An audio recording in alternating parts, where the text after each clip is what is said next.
All right, now we're going to talk about matrix multiplication. You may have seen this before, but we're going to talk about it specifically from a vector point of view. All right, so let's go on and see what we have here. Okay. Because we've actually been doing matrix multiplication without saying anything about it. So let's bring everything out into the open and see what we really want to say. All right, so here's the definition of matrix vector product. Matrix vector product, and we'll see how this relates to what we've been doing in previous chapters. Suppose you have a matrix where the columns are listed in this way, A1, A2, A3, up to AN. So there are n columns in this matrix, and each column has m entries. And let U be a vector of size n. So notice that the size of the vector U is the same as the number of columns here. Okay. The matrix vector product of the matrix A with the vector U is the following linear combination. It's a linear combination of the columns of the matrix A. Okay, now we know all about linear combinations, so this is right up our alley. Okay, so you can see now why linear combinations are important. So take this matrix A times this vector U. It's the first component of U times the first column of A, plus the second component of U times the second column of A, third component of U times the third column of A, all the way up to the last component of U times the last column of A. Okay, so we've actually been doing this quite a bit. Let's look at this example here. Remember, when we wanted to take this linear combination of vectors, that's exactly what we did. We have column vectors here. Here's the first column vector, second, third, fourth, fifth. And we can use this vector to form a linear combination of those columns. 2 times the first column goes here, plus 1 times the second column goes here, plus minus 2 times the third column goes here, plus 3 times the fourth column goes here, plus minus 1 times the fifth column. I'm sorry, minus 1 times the fifth column goes here. Then you add up the entries and you get the final result. Okay, so what we've actually been doing several times is matrix vector product. And you see that example. Okay. In fact, we can write a system of linear equations as a matrix multiplication. All right, and after this theorem, we no longer need to write this awkward notation. Instead of saying the linear system with matrix A and vector B, we can just say the equation AX equals B. Okay. Now, this X represents the variables. And you remember that each column of a matrix represents a different variable of the system, right? This column means that in your first equation is 2x1 plus 4x2 minus 3x3, etc. So this is the x1 column, x2 column, x3 column, x4 column, x5 column.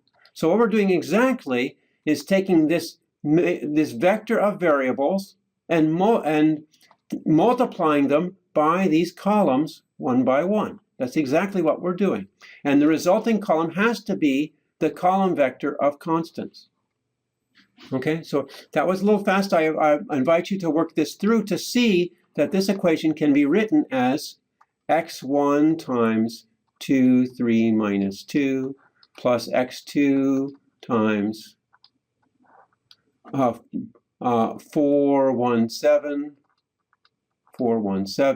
etc., etc., etc. And this exactly accords with this definition up here of matrix vector multiplication. Okay, now for you people who are interested in practical application, here's a good example of why matrices and matrix vector multiplication is important. All right, so here's an example where the magazine Money rates cities based on various factors.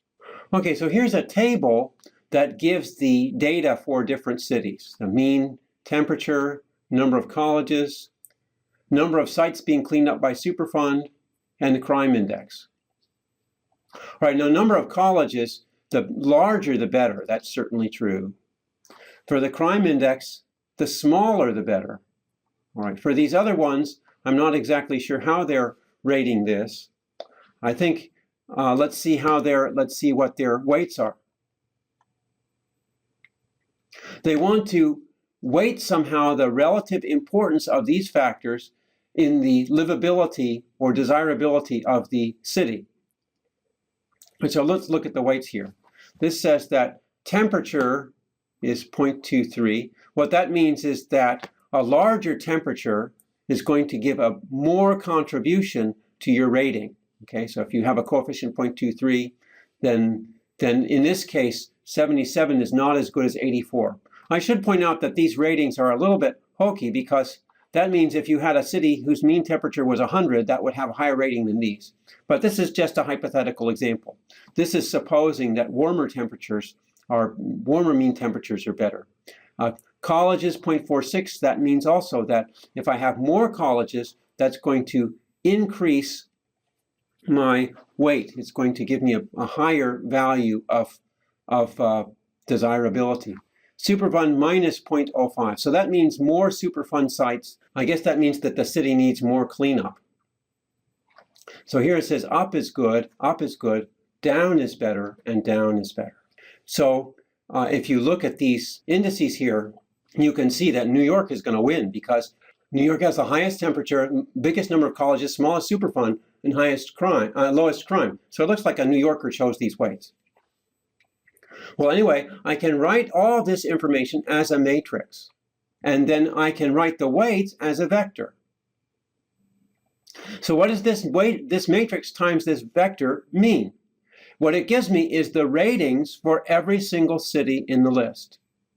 Think about it, because this vector, the first component is LA, second component is Chicago, third component is New York.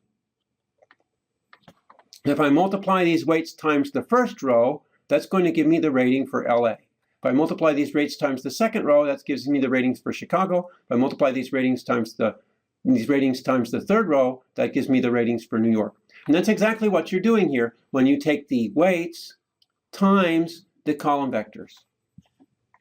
So this says that you can do this kind of thing in a spreadsheet, which is a good exercise. We may have some exercises like this.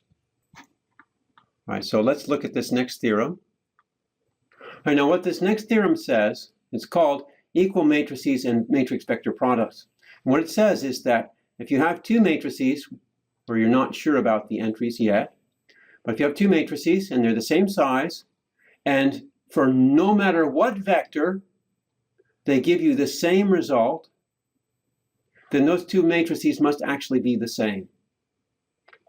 So George has his matrix over here and Jill has her matrix over there. And no matter when you give a vector to George and a vector to Jill, they both give you the same result. And that means that they both must have the same matrix. So this is kind of a technical proof. The idea is that you use, for this vector x, since x is arbitrary, I use all of the standard unit vectors. Now remember what the standard unit vectors are. Those are the column vectors of those are the columns of the identity matrix. So E1 is 1, 0, 0, 0. E2 is 0, 1, 0, 0, 0. E3 is 0, 0, 1, 0, 0, etc. So you multiply each matrix by this standard unit vector,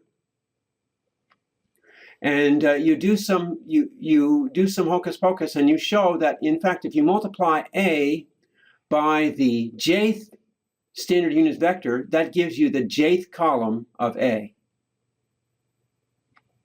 And if you multiply B by the standard unit vector, that's going to give you the jth column of B. Okay? And then because those two columns are equal, then you're going to get you'll show those two columns are equal for any J, then that means that the two matrices are equal.